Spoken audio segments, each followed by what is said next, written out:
जंगल के पास एक घास का मैदान था। एक मोटा ताजा गधा रोज वहां हरी घास चरने आया करता था। एक दिन वो बड़े मजे से घास के मैदान में चल रहा था। तभी जंगल से एक भेड़िया वहां आ गया। वह शिकार की तलाश में निकला था। उसे बड़े जोरों की भूख लगी थी। गधे को देख वो बड़ा खुश हुआ और सोचने लगा, इस गधे का शिकार कर कई दिनों के भोजन का बंदोबस्त हो जाएगा। वह अफसर की ताक में एक पेड़ के पीछे छिप गया और गधे पर नजर रखने लगा।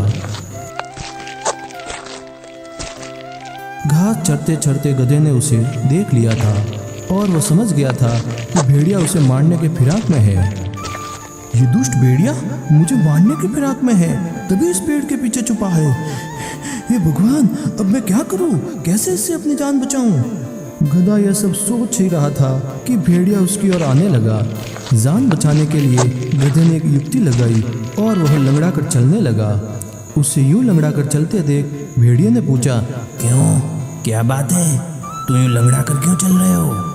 क्या बताऊं भेड़िया भाई, मेरे पैर में कांटा चुभ गया है, बड़ा दर्द हो रहा है, इसलिए यूं लंगड़ा कर चल रहा हूँ। क्या तुम ये कांटा निकाल दोगे?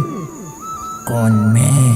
भेड़िया चकित होकर बोला, मैं जानता हूँ भेड़िया भाई, तुम मुझे खाने के बारे में सोच रहे हो, मगर जब तुम मुझे खाओगे तब यह कांटा तुम्हारे गले में अटक सकता है, इसलिए इसे निकालना जरूरी है। भेड़िया ने सोचा, गधा सही कह रहा है, खाते समय क्यों बेकार की मुसीबत मोल लूं, इसका कांटा ही निकाल देता हूँ, फिर इसे मार कर मजे से खाऊंगा।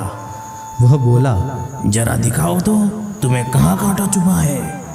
गधे ने अपना पैर उठा दिया। भेड़िया उसके पैर के पास गया और कांटे को ढूंढने लगा। जब गधे ने देखा कि भेड़िया का ध्यान पूरी तरह से उसके पैर पर है, तो उसने एक जोरदार दुलती उसको मार दी। भेड़िया दूर जाकर गिर गया, उसका सिर चकरा गया था। उसे दिन में तारे नजर आ गए। जब वह संभला और उठा तो देखा कि गधा उसकी पहुंच से बहुत दूर भाग चुका है। इस तरह अपनी सूझबूझ से गधे ने अपनी जान बचाई। भेड़िया सोचने लगा, जो काम मेरा नहीं बल्कि वैद्य का था, उसके करने के चक्कर में मैंने दुलती भी खाई और अपने शिकार से हाथ धो बैठा। आइंदा से उस काम में कभी हाथ नहीं डालूंगा जो मुझे नहीं आता।